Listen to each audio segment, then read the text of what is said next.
amb materials nous, que el que estem veient que algunes de les propietats que tenen, que poden semblar molt espectaculars, a la llarga o a mig termini veiem que a nivell de salut i de comportament no són correctes. Ha sortit una mica, ha sortit quantitat de materials nous que amb 20 anys vista s'ha vist que no eren el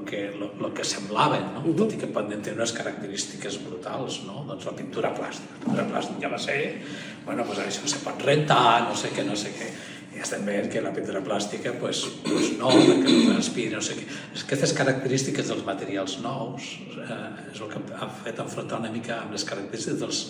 dels materials tradicionals, que a nivell de comportament hídric, de transpirabilitat, de durabilitat, doncs se va veient que segueixen guanyant i segueixen funcionant els materials de sempre,